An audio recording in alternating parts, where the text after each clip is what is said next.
बच्चों class 12th के economics के एग्जाम में मैक्रो इकोनॉमिक्स में से आपसे न्यूमेरिकल्स पूछे जाते हैं। तो आज की वीडियो में हम न्यूमेरिकल्स सारे के सारे कवर करेंगे। 100% सिलेबस कवर होने वाला है, मतलब सारे चैप्टर्स यहाँ पे कवर होने वाले हैं।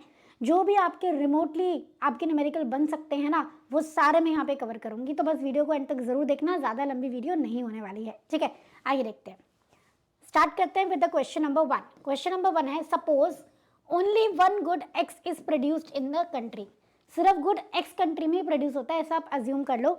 Output of good X during the year 2018 and 19 were 100 units and 110 unit. तो एक्स गुड्स प्रोड्यूस होते हैं। 2018 में 100 यूनिट प्रोड्यूस हुए हैं, 2019 में 110 यूनिट प्रोड्यूस हुए हैं। ठीक है। The market price of the product during 2 years were 50 and 55। 2018 में प्राइस था 50 रुपए एंड 2019 में प्राइस हो गया 55 रुपीज।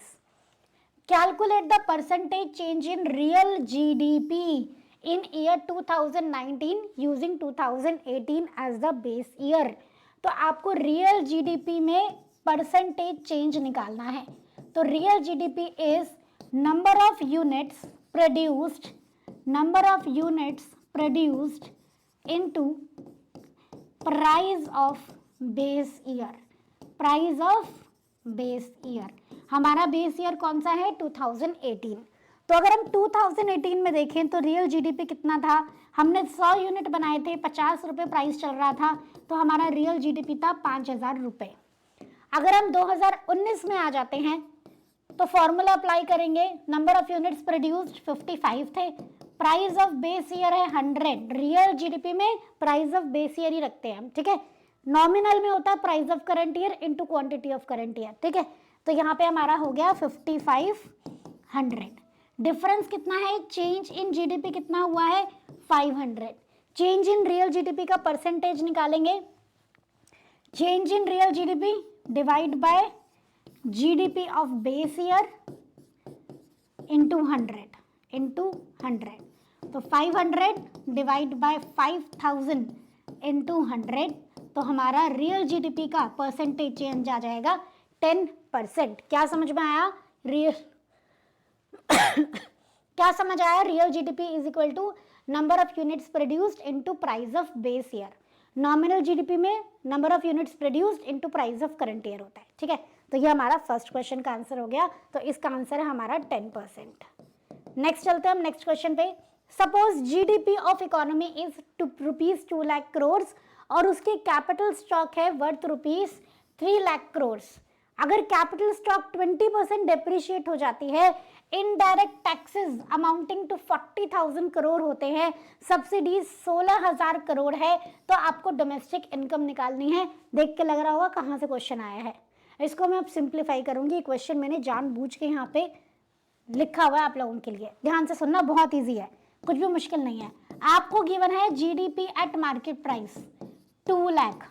ठीक है, सुनना मेरी बात। कैपिटल स्टॉक मतलब एसेट्स, कैपिटल स्टॉक मतलब कैपिटल हो गया या एसेट हो गया कंट्री का। डेप्रीशिएशन है आपका 20%, 3 लाख का 20%, तो डेप्रीसिएशन हो गया यहाँ पे हमारा 60,000। 3 लाख का 20% निकाल दोगे, डेप्रीसिएशन है 60,000। इनडायरेक्ट टैक्सेस है आपके 40,000 और सब्सिडीज है आपकी 16,000। अब आपको नॉर्मल क्वेश्चन करना है। इस क्वेश्चन में कुछ भी अलग नहीं बचा है। आपको निकालना है domestic income. Domestic income is NDP at factor cost. आपको एनडीपी एट फैक्टर कॉस्ट निकालनी है। सिंपल देखते हैं। आइए, हमें जीडीपी एट मार्केट प्राइस से समझो आप, यहां से आपको कन्वर्जन समझ में आएगा। एनडीपी एट फैक्टर कॉस्ट पे जाना है, राइट। तो मुझे ग्रॉस से नेट पे जाना है, तो मैं डेप्रिसिएशन माइनस कर दूंगी। मुझे डोमेस्टिक से तो डोमेस्टिक में रहना है, इसमें कोई चेंज नहीं है। मार्केट प्राइस से फैक्टर कॉस्ट में जाना है, तो मैं एनआईटी माइनस कर दूंगी, बस। ठीक है, आ जाओ। तो 2 लाख आपको जीडीपी मार्केट प्राइस दिया है, 2 लाख में से आप डेप्रिसिएशन माइनस कर दो 60,000 और नेट इनडायरेक्ट टैक्सेस माइनस कर दो, जो कि होता है इनडायरेक्ट टैक्स माइनस सब्सिडीज। बस, this will be your answer, कुछ भी नहीं है। तो हमारा आंसर आ जाएगा 2 lakh minus 60 minus 24, 2 lakh minus 84, तो 1,16,000 करोड़। बाद में ये फिगर लगाना जरूर याद रखना है आपको। तो हमारा आंसर है ₹1,16,000 करोड़। समझ आया? तो क्वेश्चन में तो थोड़ा सा लैंग्वेज टेक्निकल लिखी थी, पर हमने इसे कितने इजीली समझ के कराए।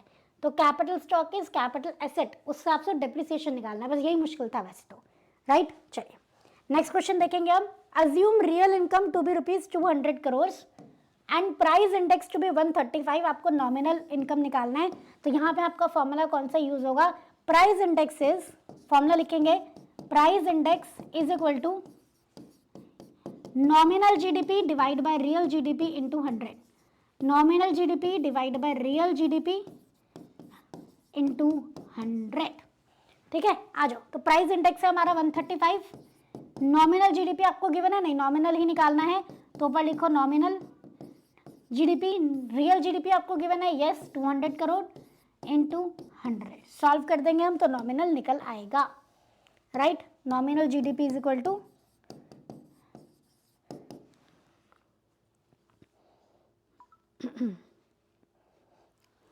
200 इंटू 135 डिवाइड बाय 100। 135 इंटू 2 270 हो गया नॉमिनल जीडीपी, ₹270 करोड़। क्लियर है? चले next. Suppose GDP of nation x was 200 crore in 2018-19, whereas GDP of Y, nation Y in the same year was 1,20,000 crore. तो 2000 आपको 18-19 की इंफॉर्मेशन गिवन है, X की जीडीपी कितनी है 2000 करोड़ एंड Y की जीडीपी है 12,000 करोड़। ओके 12,000 नहीं 1,20,000 crore. If the gross domestic product of nation X rises to 4,000 crores in the year 1920, okay? अगर 2019-20 में X की जीडीपी बढ़ के 4,000 करोड़ हो जाए और Y की जीडीपी बढ़ के 2 लाख करोड़ हो जाए, ठीक है, यही लिखा है। If the gross domestic product of nation X rises to 4,000 crore in 1920 and of nation Y rises to 2 lakh crore in 1920, compare rate of change of GDPs of nation X and Y। Simple आपको rate of change निकालना है। तो X के लिए हम rate of change कैसे निकालेंगे? Change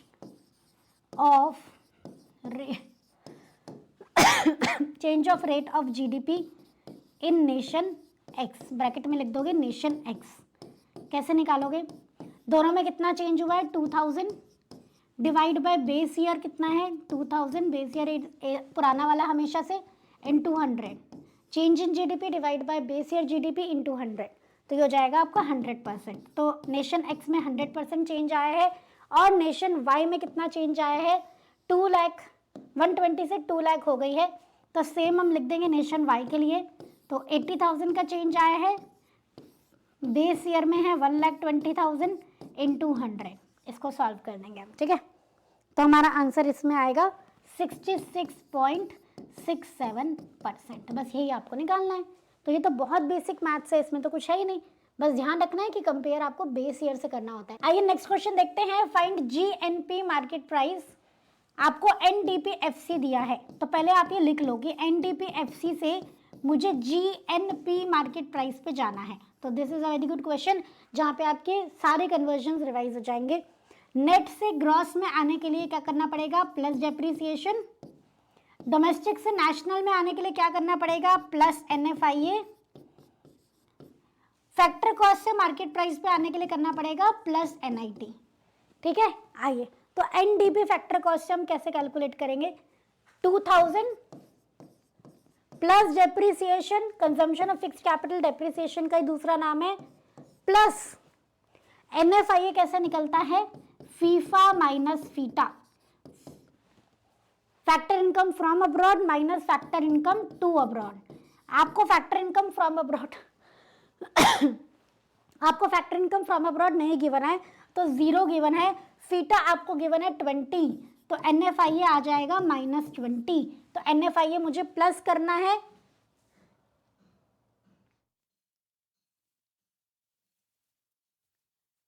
NFIA मुझे प्लस करना है तो प्लस करके -20, और नेट इनडायरेक्ट टैक्सेस हमें सीधा सीधा गिवन है, वो भी प्लस करना है तो ये भी प्लस हो जाएगा। तो 2010 प्लस 30 -20, तो ये हो जाएगा 2020, 2020। क्लियर है? चले बस इसके आगे रुपीज और करोड़ लगाने याद रखना जरूर, राइट। चलिए नेक्स्ट क्वेश्चन आपका, calculate value of output from the following data. बहुत ही अच्छा क्वेश्चन है। आपको पता है वैल्यू ऑफ आउटपुट मतलब value added method. Value added method का फॉर्मूला बताओ फटाफट से। वैल्यू एडेड मेथड से क्या निकलता है ये बताएंगे पहले तो। वैल्यू एडेड मेथड से हमारा निकलता है GDP at market price. Formula क्या होता है? Value of output minus intermediate consumption. Very nice. Value of output minus intermediate consumption. Value of output क्या होता है? Sales plus change in stock. Sales plus change in stock minus intermediate consumption में purchases आ जाती हैं, right. आइए आपको NDP at factor cost given है, net value added at factor cost given है 250। हमें चाहिए क्या? हमें वैल्यू ऑफ आउटपुट निकालना है, मतलब हमें इधर की फिगर जरूरी होगी, हमें GDP मार्केट प्राइस चाहिए। तो एक काम करते हैं, पहले इसको GDP मार्केट प्राइस में कन्वर्ट कर लेते हैं, NDP फैक्टर कॉस्ट को, उसके बाद फॉर्मूला लगा देंगे। आओ जी, NDP फैक्टर कॉस्ट को GDP मार्केट प्राइस में पहले कन्वर्ट करो। जब भी आपको मिसिंग फिगर निकालनी हो तो पहले फॉर्मूले से आता क्या है वो सोचो और उसमें कन्वर्जन करो। हमारे वैल्यू ऑफ आउटपुट मेथड, जो वैल्यू ऑफ आउटपुट है, किसमें यूज होता है? वैल्यू एडेड में। वैल्यू एडेड से क्या कैलकुलेट होता है? GDP market price. तो हमें पहले GDP मार्केट प्राइस निकालना पड़ेगा। आओ जी, NDP फैक्टर कॉस्ट से GDP मार्केट प्राइस में आओ। नेट से ग्रॉस में आने के लिए प्लस डेप्रिसिएशन, डोमेस्टिक में कोई चेंज नहीं है। फैक्टर कॉस्ट से मार्केट प्राइस में आने के लिए प्लस NIT। ठीक है जी, तो 250 में पहले मुझे डेप्रिसिएशन प्लस करना पड़ेगा 30 का, और फिर NIT प्लस करना पड़ेगा। NIT means indirect tax minus subsidy. Indirect tax given है क्या? देखो GST जो है वो इनडायरेक्ट टैक्स है, ठीक है। इनडायरेक्ट टैक्स माइनस सब्सिडी 10 रुपए की है, करोड़ में है सारी चीजें। 250 प्लस 30 प्लस 10, 250 प्लस 40 290। तो GDP मार्केट प्राइजेस 290 करोड़। फॉर्मूले में पुट कर देते हैं, GDP market prices 290 crore. Value of output निकालनी है हमें, तो वैल्यू ऑफ आउटपुट ऐसे ही लिख दो, माइनस इंटरमीडिएट कंजम्पशन गिवन है, क्या होगी? ऑब्वियसली 150 हमें इंटरमीडिएट कंजम्पशन गिवन है। क्या मुझे यहाँ पे चेंज इन स्टॉक लेने की जरूरत है क्या? नहीं, वो तो वैल्यू ऑफ आउटपुट का ही पार्ट है, तो उसमें हमें लेने की जरूरत नहीं है, इग्नोर दिस। आइए, तो value of output is equal to, value of output ही रह जाएगा 290 plus 150 is your value of output 440 crore is the value of output. Clear है? ठीक है, चलिए, तो ये क्वेश्चन जरूर आता है इस तरीके का। आगे चलते हैं। नेक्स्ट क्वेश्चन है आपका, calculate value of output and GDP at market price. दोनों चीज निकालनी है हमें। तो सबसे पहले हम वैल्यू ऑफ आउटपुट निकाल लेते हैं, तभी GDP एट मार्केट प्राइस निकाल पाएंगे। तो वैल्यू ऑफ आउटपुट क्या होता है? Sales plus change in stock. Value of output is equal to sales plus change in stock. Sales plus change in stock. Sales है आपके पास 10,000, change in stock is closing stock minus opening stock. ठीक है, हाँ good. तो sales plus, ठीक है, 10,000 minus 200 9800, जो हो गई आपके वैल्यू ऑफ आउटपुट। अब आपको GDP एट मार्केट प्राइस निकालना है, सिंपल आप वैल्यू एडेड मेथड लगा देंगे। Value of output minus intermediate consumption, purchase given है आपको, वही आपकी इंटरमीडिएट कंजम्पशन है, तो 9600। This is your GDP at market price. Question में क्या पूछा है? GDP एट मार्केट प्राइस निकालो, निकल गया 9600। क्लियर है? कोई दिक्कत की बात ही नहीं है। चलिए, नेक्स्ट है आपका net value added at market price. तो value added is nothing but domestic product. तो आपको NVA at market price given है ना, इसको हम क्या बोलेंगे? NDP at market price. तो ज़्यादा टेंशन नहीं लेनी है। आइए, हमें आउटपुट सोल्ड गिवन है, प्राइस पर क्वांटिटी गिवन है, इससे सेल्स निकल जाएगा। ठीक है, सेल्स निकालो, 800 इंटू 20, 16,000 की हमारी सेल्स हो गई। ठीक है, चेंज इन स्टॉक हमें गिवन है, तो ये दोनों प्लस हो जाएंगे। आइए फॉर्मूला लिखते हैं, GDP मार्केट प्राइस निकालते हैं पहले हम। फिर हम आएंगे एनडीपी मार्केट प्राइस पे। GDP market price value added method से निकालो, value of output minus intermediate consumption, ठीक है। Value of output minus intermediate, मैं शॉर्ट में लिख रही हूँ, आपको नहीं लिखना। वैल्यू ऑफ आउटपुट में क्या आ जाएगा, sales plus change in stock, plus minus का बस ध्यान रखना, ठीक है। इंटरमीडिएट कंजम्पशन गिवन है क्या, यस। इंटरमीडिएट कॉस्ट सीधा सीधा 8,000 रुपये गिवन है, तो 16,000 माइनस 500 माइनस 8,000, तो ये हो जाएगा 15,500 minus 8,000 7,500। Got it, this is your GDP at market price. आपको निकालना है NDP at market price. Gross से नेट पे जाने के लिए क्या करोगे, डेप्रिसिएशन माइनस कर दो, सिंपल, 1,000 रुपये माइनस हो जाएंगे।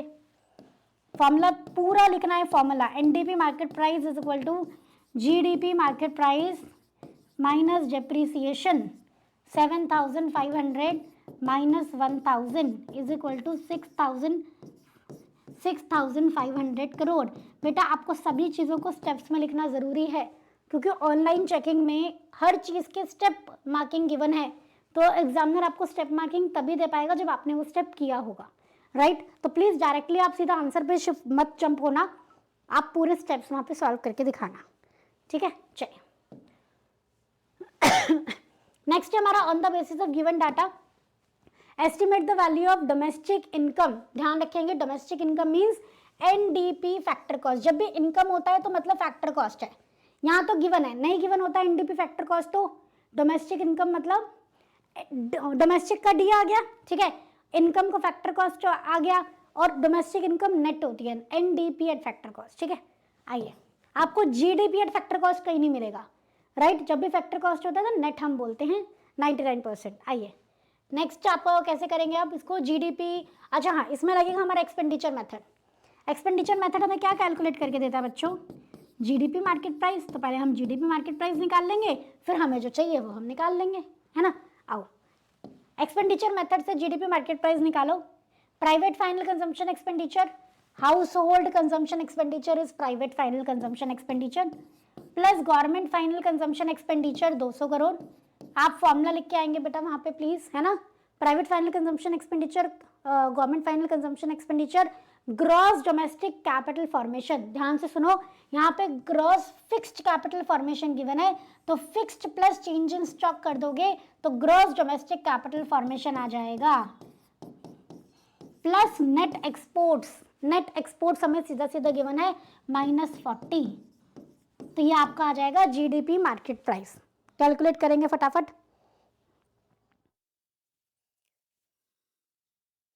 ये आ जाएगा हमारे पास 1000। अब जीडीपी मार्केट प्राइस को एनडीपी फैक्टर कॉस्ट में कन्वर्ट कराना है, तो एनडीपी फैक्टर कॉस्ट कैसे निकलेगा, जीडीपी मार्केट प्राइस में से ग्रॉस में से डेप्रिसिएशन माइनस कर देंगे तो नेट हो जाता है, मार्केट प्राइस में से एनआईटी माइनस कर देंगे तो फैक्टर कॉस्ट आ जाता है। तो ग्रॉस में से डेप्रिसिएशन माइनस कर दो, डेप्रिसिएशन कितना है, कंजम्पशन ऑफ फिक्स्ड कैपिटल 40, और नेट इनडायरेक्ट टैक्सेस सीधा सीधा गिवन है 120, ये भी माइनस कर दो।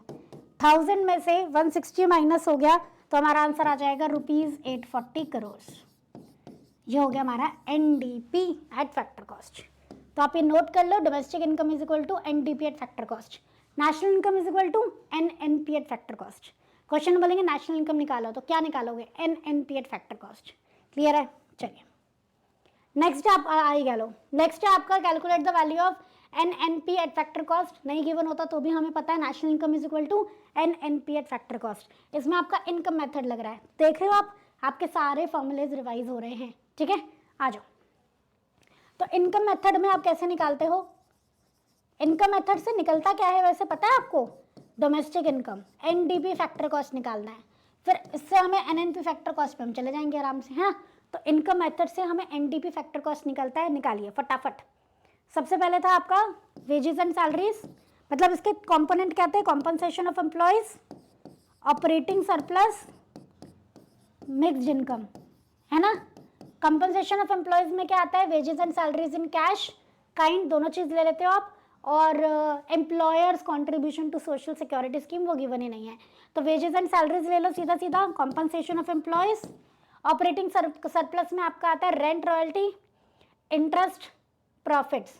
रेंट रॉयल्टी गिवन है आपको, इंटरेस्ट गिवन है क्या आपको, इंटरेस्ट नहीं गिवन है, प्रॉफिट गिवन है क्या? प्रॉफिट भी गिवन है, लेकिन प्रॉफिट हम निकाल सकते हैं।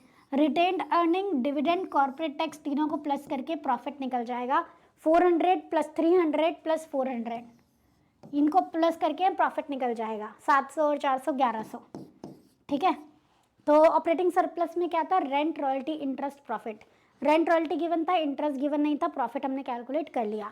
नेक्स्ट जो हमारा मिक्स्ड इनकम सीधा सीधा गिवन है 1400। कोई दिक्कत की बात है क्या यहाँ तक? जी नहीं। 1700 प्लस 1300 3000 प्लस 2500 5500, ये हो गया हमारा NDP at factor cost. NNP at factor cost पे जाना है, डोमेस्टिक से नेशनल में जाना है, एनएफआईए प्लस कर देंगे बस।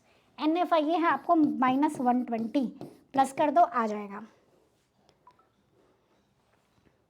तो इसका आंसर आ जाएगा हमारे पास 5380 crore rupees. 5380 crore is NNP factor cost. Clear है? तो फॉर्मूले पे कमांड करना बहुत ज़रूरी है क्वेश्चन को सॉल्व करने के लिए। अब इस क्वेश्चन में आपके दो पार्ट है, calculate NNP at market price and calculate GDP at factor cost. तो आप पहले ध्यान से देखो कि कौन सा फॉर्मूला लग सकता है। तो ऑब्वियसली इसमें तो हमारा इनकम मेथड ही लग रहा है, तो इनकम मेथड से क्या निकलता है? NDP at factor cost. तो पहले हम एनडीपी एट फैक्टर कॉस्ट निकाल लेंगे, फिर ये इजीली निकल जाएंगे, है ना। आ जाओ, एनडीपी एट फैक्टर कॉस्ट निकालो जरा मेरे साथ। इनकम मेथड का फॉर्मूला बताओ, आ जाओ। इनकम मेथड का फॉर्मूला है compensation of employees, operating surplus, mixed income. Compensation of employees में क्या आएगा? Wages and salaries in cash kind, ठीक है, and social security contribution by employ, दोनों चीज़ें प्लस कर देंगे। 1800 प्लस 200, ये हो गए हमारे पास compensation of employees. Operating surplus, rent, royalty, interest 6000। Profit आपको गिवन नहीं है तो प्रॉफिट हम निकाल लेंगे। Corporate tax, dividend and retained earning का दूसरा नाम है अनडिस्ट्रीब्यूटेड प्रॉफिट, तीनों को प्लस कर दो। 120 प्लस 80 200 और 400 600, ये हो गए हमारे पास प्रॉफिट। तो रेंट, रॉयल्टी, इंटरेस्ट, प्रॉफिट सब कुछ प्लस हो गया। एंड मिक्स्ड इनकम हमें सीधा सीधा गिवन है 1000। सॉल्व करेंगे फटाफट इसे। 2000 प्लस 6600 प्लस 1000, तो ये हो जाएगा 9600। Clear? 9600 crore is your NDP at factor cost. अब आप एनएनपी एट मार्केट प्राइस और ये दोनों बाकी इजीली निकाल लेंगे। ठीक है, आ जाओ निकालें। एनएनपी एट मार्केट प्राइस निकालो जरा फटाफट। एनएनपी एट मार्केट प्राइस को हमें एनडीपी एट फैक्टर कॉस्ट से निकालना है। तो अब आप ध्यान से देखो, डोमेस्टिक से नेशनल में आने के लिए आपको एनएफआईए प्लस करना पड़ेगा। एनएफआईए क्या होता है? Factor income from abroad minus factor income to abroad. आपको net factor income to abroad given है, टू की तरफ नेट गिवन है, तो ये हो जाएगा -70। Factor income to abroad is 70, तो net factor income from abroad is -70। बाहर जा रहा है 70 रुपये, तो अंदर कितना आ रहा है? -70। ठीक है ना, इंडिया में कितना आ रहा है? -70, तो ये -70 हो जाएगा। और फैक्टर कॉस्ट से मार्केट प्राइस में आने के लिए प्लस एनआईटी कर देंगे, प्लस 100 रुपये कर देंगे। तो 9600 -70 plus 100 is equal to 9630 rupees. 9630 crore is your NNP at market price. अब हम निकाल देंगे GDP at factor cost.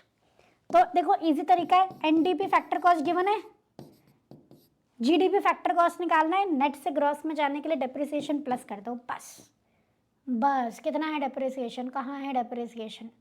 Consumption of fixed capital 50 रुपये प्लस कर देंगे बस।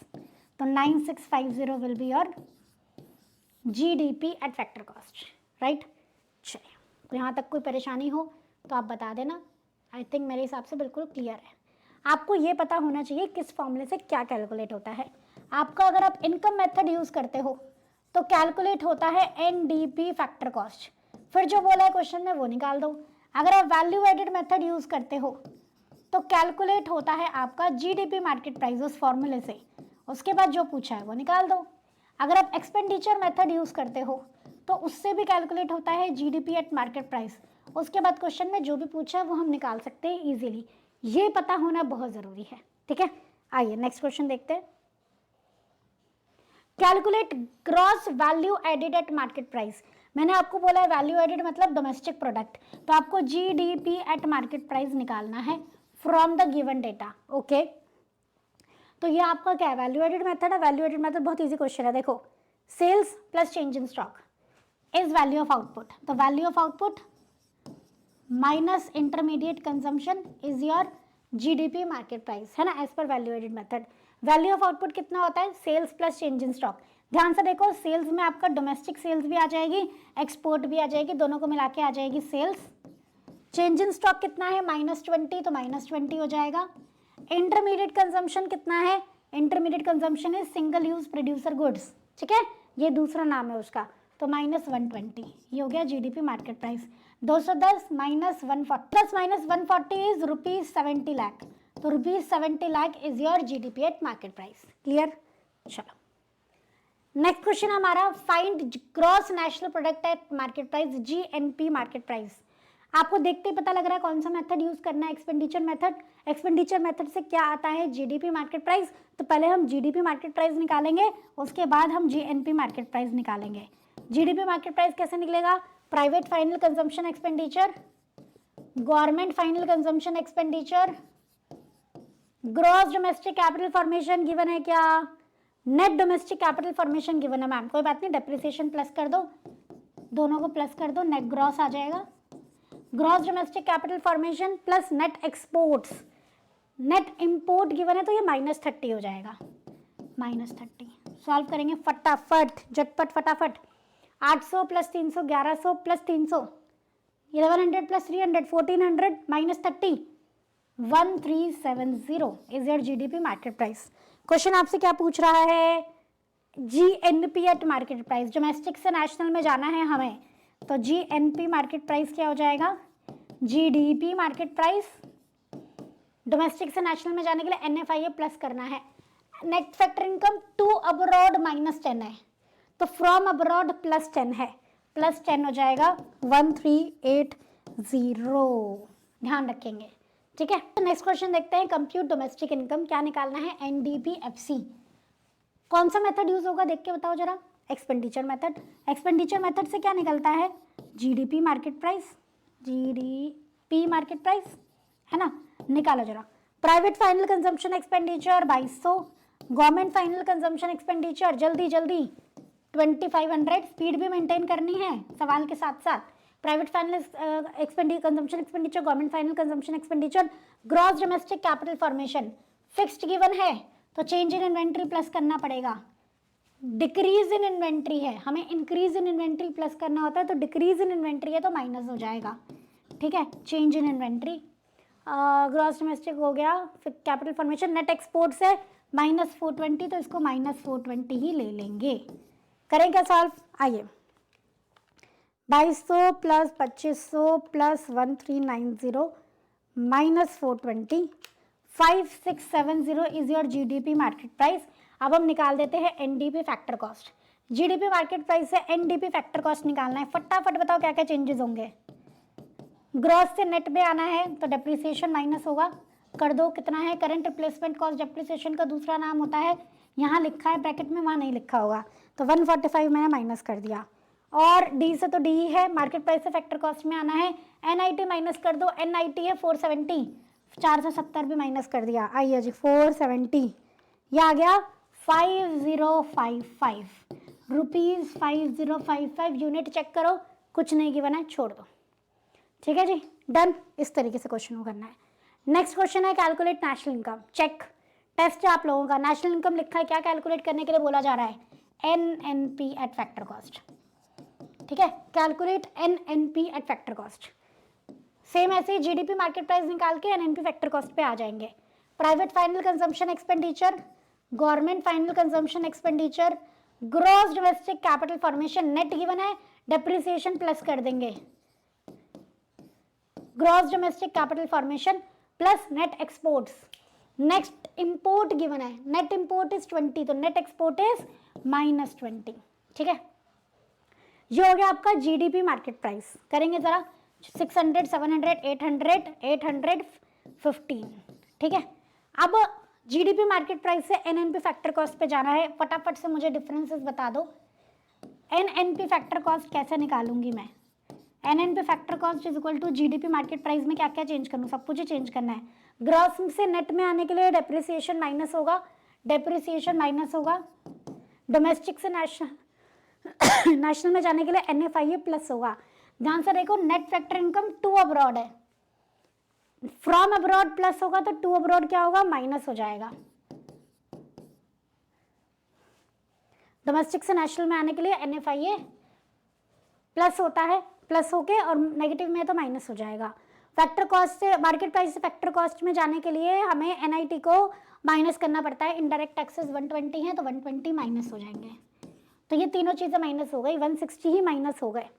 815 में से 160 माइनस हो गए। सीधा सीधा आइए सवाल का जवाब देखें। 815 माइनस 160, 655 रुपीज़, 655 करोड़ गिवन है, करोड़ लिख देंगे। नेक्स्ट क्वेश्चन है calculate NNP eight factor cost. आइए जी आइए, NNP एट फैक्टर कॉस्ट निकालना है तो पहले NDP फैक्टर कॉस्ट निकाल लो, फिर NNP फैक्टर कॉस्ट निकाल लेना। NDP फैक्टर कॉस्ट कैसे निकालोगे, compensation of employees wages and salaries plus social security contribution. Employer का लेना होता है, एम्प्लॉय का नहीं लेना होता। तो ये हो गए compensation of employees. Operating surplus कितना है, रेंट, इंटरेस्ट, प्रॉफिट, 200, 300, 300, 3 और 3 6 7 800 प्लस मिक्स्ड इनकम नहीं गिवन है, छोड़ दो, ठीक है, 0। तो ये आपका NDP फैक्टर कॉस्ट निकल गया 600 और 800, 1400, 1500। 1500 is your NDP factor cost. क्या निकालना है, NNP factor cost. NFIA plus हो जाएगा, ध्यान से सुनना, दोबारा बता रही हूँ। Net factor income to abroad given है 50, ये माइनस फ्रॉम है तो हमें फ्रॉम को प्लस करना है। ये फ्रॉम टू अब्रॉड इज 50 तो फ्रॉम अब्रॉड इज माइनस 50। आपको फ्रॉम अब्रॉड प्लस करना है तो ऐसे प्लस कर देंगे। 1450 rupees, 1450 crore is your NNP eight factor cost. चलें क्या आगे, चलिए जी। नेक्स्ट क्वेश्चन आपके अब बैलेंस ऑफ पेमेंट के क्वेश्चन स्टार्ट हो गए हैं।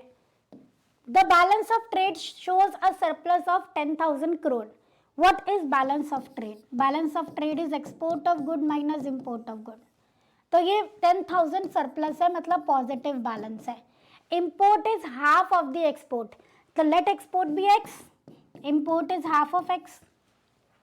ठीक है, सॉल्व कर देते हैं। x/2 is equal to 10,000, x यानी कि एक्सपोर्ट इज 20,000। क्वेश्चन में क्या पूछा है चेक करो, एक्सपोर्ट पूछा है 20,000, करेक्ट ऑप्शन है ऑप्शन नंबर सी। कोई दिक्कत है यहाँ तक, चले क्या? चलिए नेक्स्ट क्वेश्चन। अब आगे के क्वेश्चन थोड़ा जल्दी जल्दी हो जाएंगे, नेशनल इनकम की थोड़े लेंथी क्वेश्चन होते हैं बस। क्वेश्चन है बैलेंस ऑन करंट अकाउंट आपको निकालना है, करंट अकाउंट का बैलेंस निकालना है सिर्फ। करंट अकाउंट में visible export minus visible import, visible export minus visible import plus invisible export minus invisible import plus net current transfer. यही तो आता है, विजिबल इंपोर्ट इनविजिबल इंपोर्ट, मतलब विजिबल आइटम का ट्रेड, इनविजिबल आइटम का trade और current transfer. आगे सब कुछ प्लस माइनस कर दो तो ये हो गया -50 प्लस 40 कितना होता है, -10 प्लस 15, -10 प्लस 15 5 प्लस 5 आएगा सरप्लस 5। करेक्ट ऑप्शन है ऑप्शन नंबर बी, सरप्लस 5। कोई दिक्कत यहाँ तक? चले आगे। चले बच्चों नेक्स्ट क्वेश्चन देखने हैं, calculate balance of trade. Balance of trade क्या होता है, export of goods minus import of goods. Export of goods 1500, import of goods 2400, 5900 minus 2400 minus 900, 900 deficit is balance of trade. ठीक है, बैलेंस ऑफ पेमेंट कैसे निकालते हैं फटाफट बताओ। पहले हम करंट अकाउंट निकाल लेते हैं, करंट अकाउंट कैपिटल अकाउंट निकलेंगे तो बैलेंस ऑफ पेमेंट निकलेगा। तो पहले करंट अकाउंट का बैलेंस निकालो। करंट अकाउंट में क्या आता है, export of goods, export of services, import minus minus minus import of goods minus import of services minus plus capital transfers.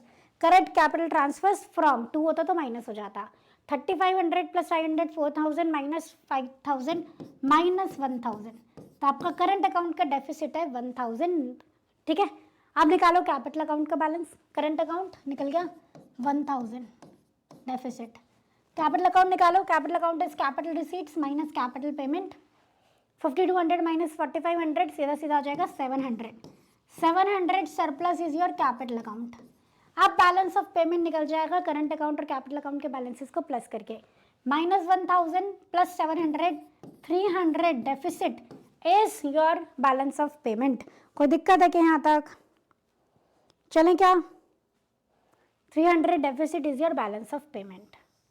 Next question देखेंगे, government budget.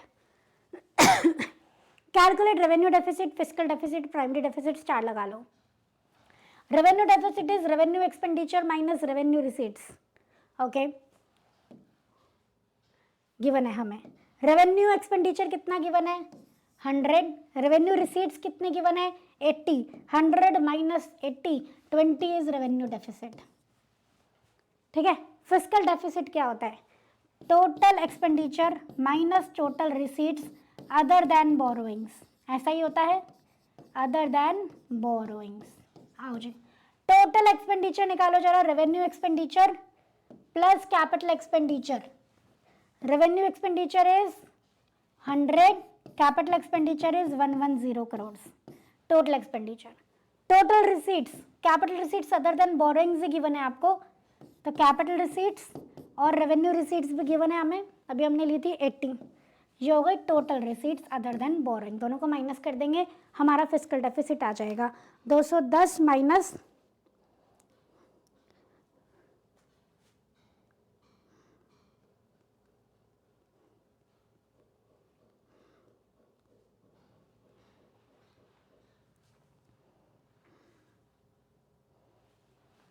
210 minus 175 is equal to 35 is your fiscal deficit. Fiscal deficit में से interest payment minus कर दो, 35 minus 10, यह आ जाएगा आपका primary deficit. कोई दिक्कत है क्या आपको? चलें क्या? चलिए नेक्स्ट क्वेश्चन ध्यान से देखना। आपको रेवेन्यू एक्सपेंडिचर गिवन है, कैपिटल एक्सपेंडिचर गिवन है, रेवेन्यू रिसीट्स गिवन है, कैपिटल रिसीट गिवन है, नेट ऑफ बोरिंग जैसा हमने किया था वैसा सही क्वेश्चन है, इंटरेस्ट पेमेंट गिवन है, आप कैलकुलेट करो फटाफट। Revenue deficit is revenue expenditure minus revenue receipts, 100 minus 80 कितना होता है 20। Fiscal deficit is total expenditure 250 minus total receipts net of borrowing ये गिवन है आपको 180, तो ये हो गए हमारे पास 70। Fiscal deficit is 70। आंसर मिल गया क्या हमें? वैसे तो मैडम आंसर मिल गया, पर चेक करेंगे क्या? Yes, fiscal deficit minus interest payment is primary deficit. ठीक है, तो करेक्ट ऑप्शन हमारा option number A. Next question हमारा फाइंड बोरोइंग्स बाय गवर्नमेंट। बहुत अच्छा क्वेश्चन है, ध्यान से सुनना। Find borrowings by government if payment of interest is expected to be 15,000 crore which is 25% of primary deficit. तो प्राइमरी डेफिसिट का फॉर्मूला क्या होता है? Fiscal deficit minus interest payment. ठीक, इंटरेस्ट 15,000 है, इंटरेस्ट 15,000 है और ये प्राइमरी डेफिसिट का 25% है। 25% इज 1/4, तो 1/4 ऑफ प्राइमरी डेफिसिट इज 15,000, तो प्राइमरी डेफिसिट हमारा कितना हो जाएगा 60,000। तो अब आपको प्राइमरी डेफिसिट गिवन है, हम फिस्कल डेफिसिट निकाल लेंगे, वही बोरोइंग होती है। तो fiscal deficit is your 75,000। Fiscal deficit is your 75,000। अच्छा क्वेश्चन है, ध्यान से इसको कर लेना। नेक्स्ट आ जाते हैं हम, हमारे पास क्वेश्चन देखो, कुछ आपको आइटम्स गिवन है, आपको यहाँ पे रेवेन्यू डेफिसिट है, फिस्कल डेफिसिट निकालना है, इजी क्वेश्चन है। रेवेन्यू डेफिसिट क्या होता है? Revenue expenditure minus revenue receipts. आ जाओ जी, इतना भी इजी नहीं है, ठीक है, आ जाओ। Revenue expenditure is 3700। Revenue receipts में क्या होता है? दो तरीके की रिसीट्स होती हैं, tax receipts and non tax receipts. 3700 minus 3200, revenue deficit is 500। ठीक है, चले क्या? चेक कर लें एक बार। यस, रेवेन्यू डेफिसिट कहाँ चला गया हमारा? डन। उसके बाद हमें निकालना है फिस्कल डेफिसिट। फिस्कल डेफिसिट क्या होता है? Total expenditure. टोटल एक्सपेंडिचर में revenue expenditure, capital expenditure 3700 plus 500 इसको हम यहाँ पे शिफ्ट करते हैं, यहाँ पे सॉल्व करते हैं। आ जाओ, टोटल एक्सपेंडिचर निकालो जरा। Revenue expenditure plus capital expenditure minus total receipts निकालो। टोटल रिसीट्स में से टैक्स रिसीट्स आ जाएगा, नॉन टैक्स रिसीट्स आ जाएगा। कैपिटल रिसीट्स में अदर देन बोरोइंग लेना होता है, तो अदर देन बोरोइंग में आपको recovery of loan is your capital receipt, disinvestment is your capital receipt, कर दो माइनस, आ जाएगा answer. 3700 plus 500 minus, let me solve it for you, 3700 plus 500 minus 1200 minus 2000 minus 145, sorry 145 minus 120, 735 is your fiscal deficit. Check कर लो फटाफट और बता दो कोई दिक्कत हो तो।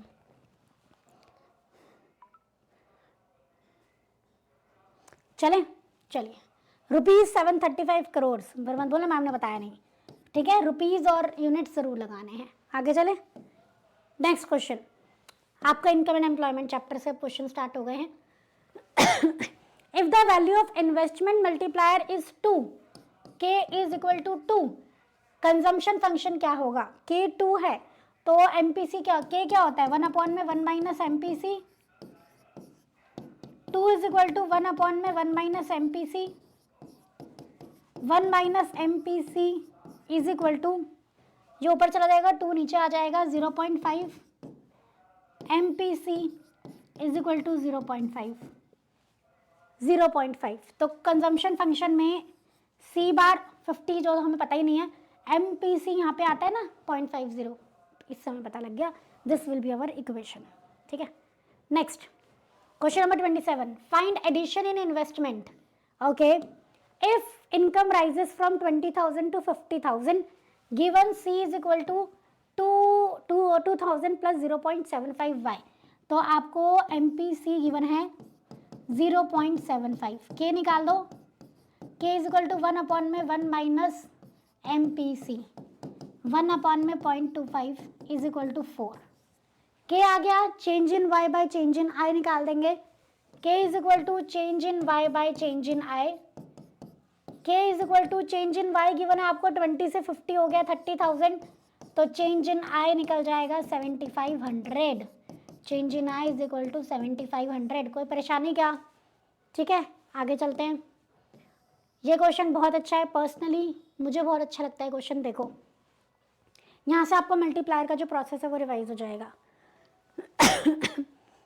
पहले 1000 रुपये डिपॉजिट करें, 20% रिजर्व रख दिया, 80% आगे लोन दे दिया, 800 रुपये फिर से डिपॉजिट्स में आ गए। आप इस फिगर को कंप्लीट करो, 800 का 20% डिपॉजिट रख दिया 160, तो कितना लोन दिया होगा 640, है कि नहीं बताओ, ठीक है। ये तो आंसर हुआ है, सॉरी ये तो आंसर है, इसको मत देखो। तो फर्स्ट का आंसर हो गया हमारे पास 640।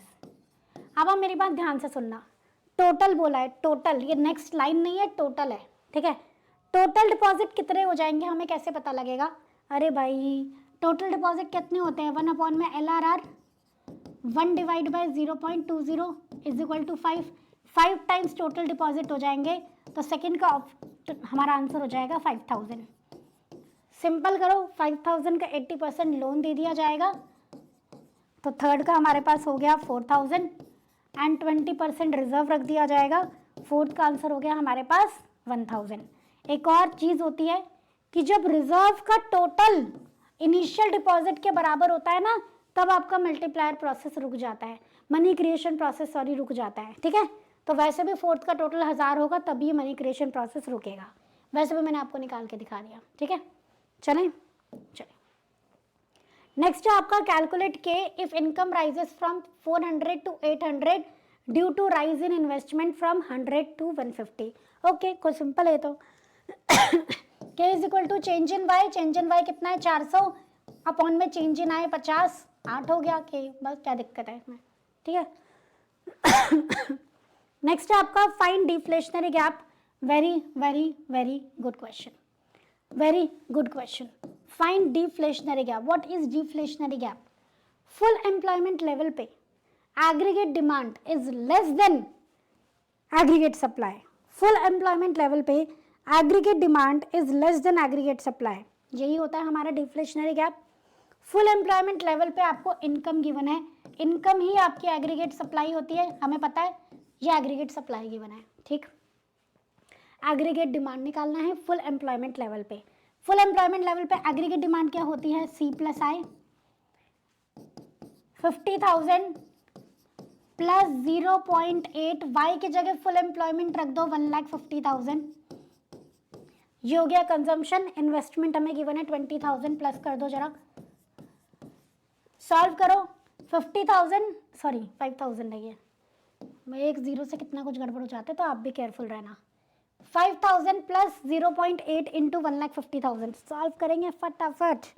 1,50,000 इंटू 0.8, 1,20,000 प्लस 5,000, 1,25,000 प्लस 1,45,000 आएगा बेसिकली टोटल।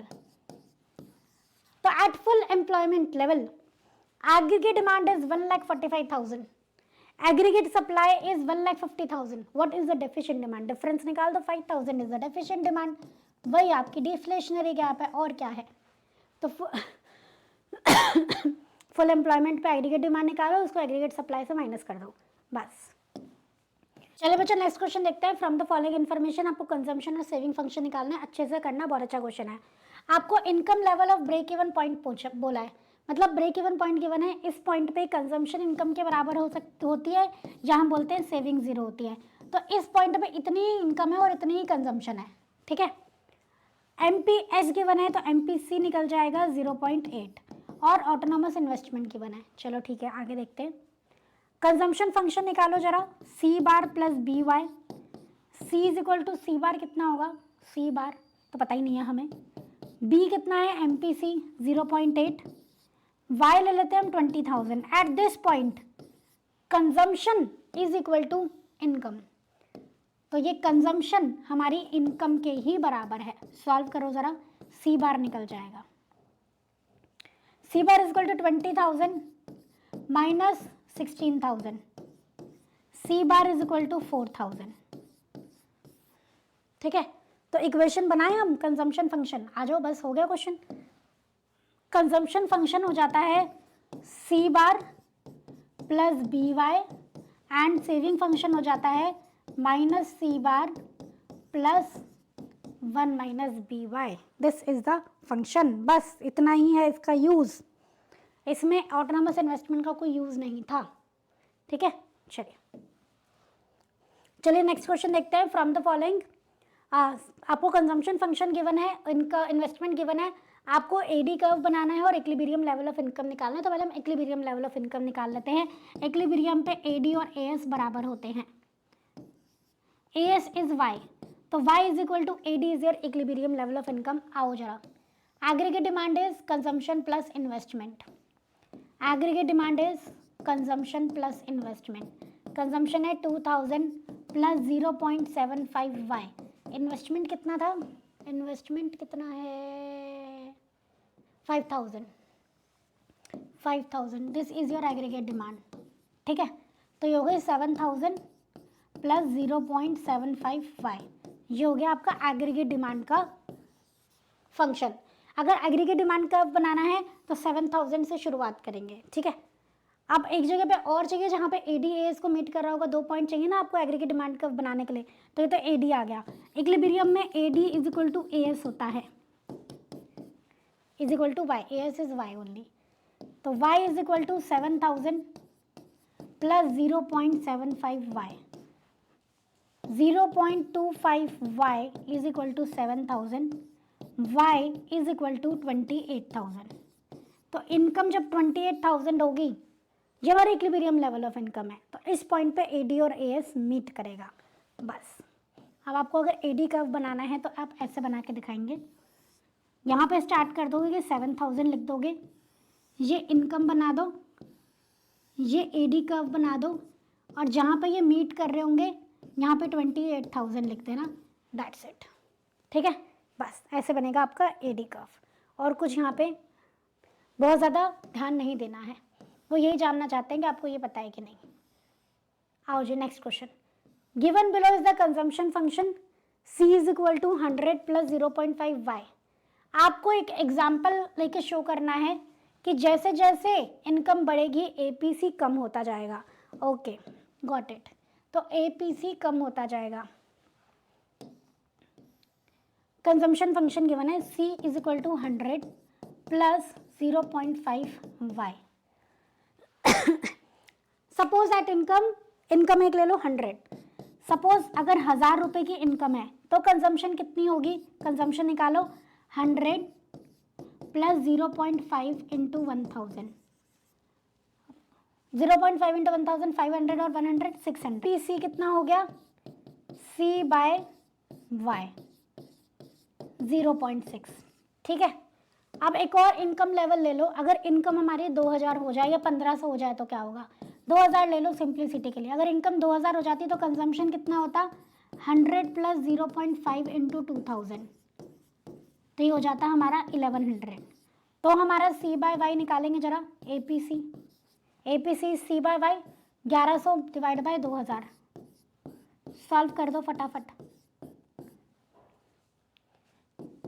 0.55। तो जैसे जैसे इनकम बढ़ रही है एपीसी कम हो रही है, हमने प्रूव कर दिया। Got it. चलिए next question, in an economy 75% of increase in income is spent on consumption.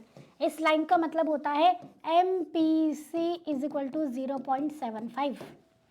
ठीक है, इन्वेस्टमेंट 1000 करोड़ से बढ़ गई, चेंज इन आई इज 1000।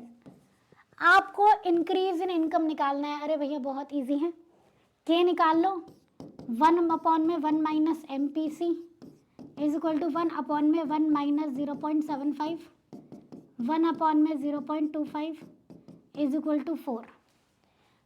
के is equal to change in Y by change in I, 4 is equal to change in Y by 1000। तो change in Y आपका हो जाएगा 4000। कोई तकलीफ?